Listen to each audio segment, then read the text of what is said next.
आकाशवाणी भोपाल से प्रस्तुत हैं प्रादेशिक समाचार।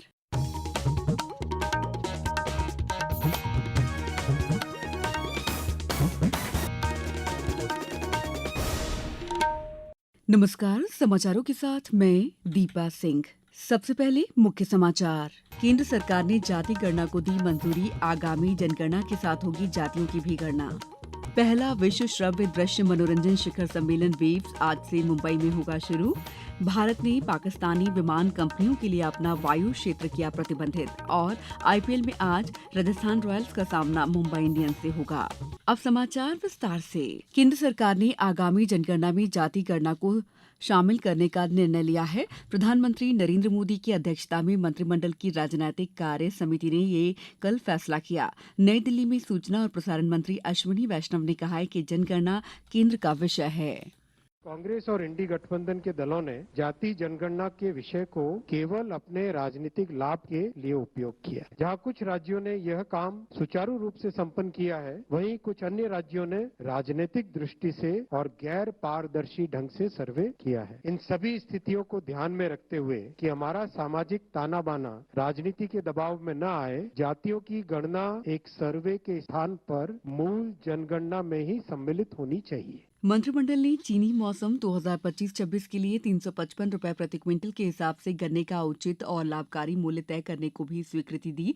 मंत्रिमंडल की आर्थिक कार्य समिति ने शिलांग से सिलचर तक नए राजमार्ग के निर्माण को स्वीकृति दी। इस पर 22,864 करोड़ रुपए की लागत आएगी। केंद्रीय कृषि और किसान कल्याण मंत्री शिवराज सिंह चौहान ने भोपाल में कहा है कि प्रधानमंत्री नरेंद्र मोदी के नेतृत्व में राजनैतिक कार्य समिति ने जाति जनगणना के निर्णय को मंजूरी दे दी है। उन्होंने कहा है कि ये जनगणना पूरी तरह पारदर्शी और देश हित में होगी। जातिगत जनगणना पूरी पारदर्शिता के साथ होगी। समाज के सभी वर्गों के आर्थिक और सामाजिक हितों को ध्यान में रखते हुए देश के हित में होगी। इसके पहले भी जब मोदी जी की सरकार ने फैसला किया था आर्थिक रूप से पिछड़े वर्गों के लिए 10% आरक्षण का, तब भी देश में कहीं तनाव पैदा नहीं हुआ। और जातिगत जनगणना सामाजिक न्याय के लिए, सबका साथ, सबका विकास और सबके कल्याण के लिए की जाएगी। वहीं मुख्यमंत्री डॉ मोहन यादव ने जातिगत गणना के निर्णय की सराहना करते हुए कहा है कि जातिगत जनगणना सिर्फ आंकड़े नहीं होंगे, बल्कि देश के गरीब, पिछड़े, कमजोर और वंचित नागरिकों के जीवन में बदलाव के संवाहक बनेंगे। ये युग परिवर्तन का समय, देश की ऐसी सारी बातों को जिसके कारण से देश में अतीत के घटनाक्रमों से बहुत कष्ट हुआ, उन कष्टों के निवारण की दृष्टि ऐतिहासिक निर्णय माननीय श्रीमान प्रधानमंत्री नरेंद्र मोदी जी का है, जब उनने जातिगत जनगणना को जोड़ करके जनगणना की बात कही। कैबिनेट के इस फैसले से समता, समरसता, सुशासन, सामाजिक न्याय के एक नए युग का शुरुआत होगी। पहला विश्व श्रव्य दृश्य मनोरंजन शिखर सम्मेलन वेव 2025 आज से मुंबई में शुरू होगा। प्रधानमंत्री नरेंद्र मोदी 4 दिन के सम्मेलन का उद्घाटन करेंगे। ये समारोह ऑडियो विजुअल और मनोरंजन उद्योग के भविष्य पर चर्चा के लिए वैश्विक मंच उपलब्ध कराएगा। सम्मेलन की थीम है कनेक्टिंग क्रिएटर्स, कनेक्टिंग कंट्रीज। सम्मेलन का उद्देश्य भारत को मीडिया, मनोरंजन और डिजिटल नवाचार के वैश्विक केंद्र के रूप में स्थापित करना है। इसमें फिल्मों, OTT, gaming, comics, digital media, artificial intelligence, प्रसारण और उभरती तकनीक को साथ लाकर इस क्षेत्र में भारत की क्षमता का प्रदर्शन करना। मुख्यमंत्री डॉ मोहन यादव आज खंडवा जिले के हरसूद में आयोजित तेंदुपत्ता वन समितियों और जनजातीय सम्मेलन में शामिल होंगे। डॉ यादव द्वारा सम्मेलन में विभिन्न हित लाभ का वितरण किया जाएगा। इस मौके पर मुख्यमंत्री विभिन्न विकास कार्यों का भूमि पूजन और लोकार्पण भी करेंगे। वहीं मुख्यमंत्री ने कल शिवपुरी, इंदौर, धार, हरदा, छिंदवाड़ा और पन्ना जिले में सामूहिक विवाह कार्यक्रम को वर्चुअल माध्यम से संबोधित करते हुए कहा है कि सामूहिक विवाह फिजूल खर्ची को रोकने, आडंबर और दिखावे पर नियंत्रण और समय की बचत की दृष्टि से उपयोगी है। ऐसे विवाह समारोह सरकार द्वारा प्रोत्साहित किए जा रहे हैं। समाचारों में वक्त है ब्रेक का।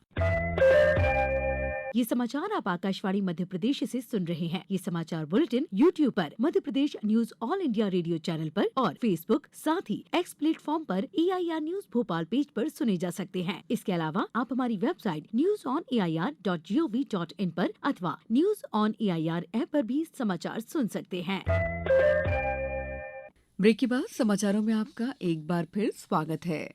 भारत ने पहलगाम आतंकी हमले को देखते हुए पाकिस्तानी विमान कंपनियों के लिए अपना वायु क्षेत्र प्रतिबंधित कर दिया है। ये फैसला 23 मई तक प्रभावी रहेगा।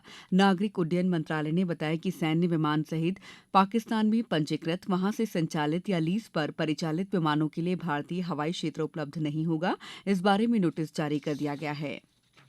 देश में फसल कटाई के बाद खेतों में नरवाई जलाने के मामलों में वृद्धि को देखते हुए सरकार ने नरवाई जलाने पर प्रतिबंध लगा दिया है। इसके अलावा अब और भी सख्त कदम उठाए जा रहे हैं। सरकार ने स्पष्ट किया है कि यदि कोई किसान अपने खेत में नरवाई जलाता है तो उसे मुख्यमंत्री किसान कल्याण योजना का लाभ नहीं दिया जाएगा। ये फैसला आज से लागू होगा। पेश है हमारे संवाददाता की एक रिपोर्ट। खेत में आग लगाने से जमीन में उपलब्ध पोषक तत्व नष्ट हो जाते हैं और भूमि की उर्वरक क्षमता में भी गिरावट आती है। मुख्यमंत्री डॉक्टर मोहन यादव ने कहा कि यदि कोई किसान अपने खेत में नरवाई जलाता है तो उसे मुख्यमंत्री किसान कल्याण योजना के 6,000 रुपए का लाभ नहीं दिया जाएगा। साथ ही अब ऐसे किसान न्यूनतम समर्थन मूल्य पर फसल भी नहीं बेच पाएंगे। पर्यावरण, मृदा संरक्षण एवं भूमि की उत्पादकता बनाए रखने के मद्देनजर राज्य सरकार का यह फैसला आज से लागू होगा। मध्य प्रदेश में इस साल नरवाई जलाने के 17,000 से अधिक मामले दर्ज किए गए हैं, जिसमें 25 लाख रुपए का जुर्माना लगाया गया है और 100 से अधिक FIR भी दर्ज की गई है। संजीव शर्मा, आकाशवाणी समाचार, भोपाल। आज देश भर में अंतर्राष्ट्रीय श्रमिक दिवस मनाया जा रहा है। ये दिन श्रमिकों के अधिकारों और स्थितियों की वर्तमान स्थिति पर विचार करने का दिन है। ये दिन उचित वेतन, सुरक्षित कार्य वातावरण, उचित कार्य घंटे और शोषण के उन्मूलन की आवश्यकता पर प्रकाश डालता है। श्रमिक दिवस के अवसर पर जबलपुर और भोपाल सहित प्रदेश भर में आज अनेक कार्यक्रमों का आयोजन किया जा रहा है। नए वकीलों के लिए राहत भरी खबर है। अब वे All India bar exam pass करने के लिए पहले की तरह 2 बार नहीं बल्कि 3 साल का समय ले सकेंगे। बार काउंसिल ऑफ इंडिया ने यह फैसला स्टेट बार काउंसिल की मांग पर लिया है। जबलपुर में state bar council of Madhya Pradesh के vice chairman RK Singh Saini ने बताया है कि ये राहत सिर्फ उन वकीलों को दी गई है जो वर्ष 2022 या उसके बाद स्टेट बार में नामांकित हुए हैं। State bar chairman Radhelal Gupta के अनुसार अगर कोई अधिवक्ता 3 साल की अवधि में भी AIBE पास नहीं करता है तो अधिवक्ता का दर्जा खत्म कर दिया जाएगा। IPL T20 क्रिकेट में आज जयपुर के सवाई मानसिंह स्टेडियम में राजस्थान रॉयल्स का सामना मुंबई इंडियंस से होगा। ये मैच शाम 7:30 बजे से खेला जाएगा। वहीं कल रात पंजाब किंग्स ने चेन्नई सुपर किंग्स को 4 विकेट से हरा दिया। चेन्नई सुपर किंग्स की टीम पहले बल्लेबाजी करते हुए 19 ओवर और 2 गेंदों में 190 रन पर सिमट गई। पंजाब किंग्स ने 2 गेंद शेष रहते जीत का लक्ष्य हासिल कर लिया। उसने 6 विकेट पर 194 रन बनाए। अब कुछ समाचार संक्षेप में। इंदौर के ग्राम झालरिया में मुख्यमंत्री कन्यादान योजना के अंतर्गत सामूहिक विवाह का आयोजन किया गया। समारोह में 112 जोड़े परिणय सूत्र में बंधे। भोपाल से हज के लिए दूसरी और आखिरी फ्लाइट कल सऊदी अरब के लिए रवाना हुई। इस उड़ान में भोपाल जिले के 13 यात्रियों सहित 22 जिलों के कुल 108 यात्री रवाना हुए। इंदौरी में कल वन अधिकार अधिनियम के अंतर्गत पात्र हितग्राहियों के चयन की प्रक्रिया को लेकर 1 दिवसीय मास्टर ट्रेनर्स प्रशिक्षण कार्यक्रम आयोजित किया गया। सतना जिले में जलगंगा संवर्धन अभियान के तहत चित्रकूट के विभिन्न क्षेत्रों में साफ सफाई अभियान चलाया गया। रायसेन जिले में नरवाई चलाने पर 47 FIR दर्ज की गई हैं। जिले में पर्यावरण क्षति के 853 प्रकरणों में 18,08,000 रुपए जुर्माने की कार्रवाई भी की गई है।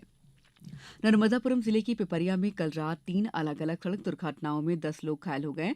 इनमें 5 घायल लोगों की हालत गंभीर होने के कारण जिला अस्पताल रेफर किया गया है। अनूपपुर के पुष्पराजगढ़ तहसील के ग्राम लांग टोला पटना में एक सड़क दुर्घटना में 2 लोगों की मृत्यु हो गई। आगरमालवा खेल और युवा कल्याण विभाग द्वारा आज से 31 मई तक ग्रीष्मकालीन खेल प्रशिक्षण शिविर आयोजित किया जाएगा। इस बुलेटिन में बस इतना ही। अगला बुलेटिन दोपहर 2:10 पर। नमस्कार।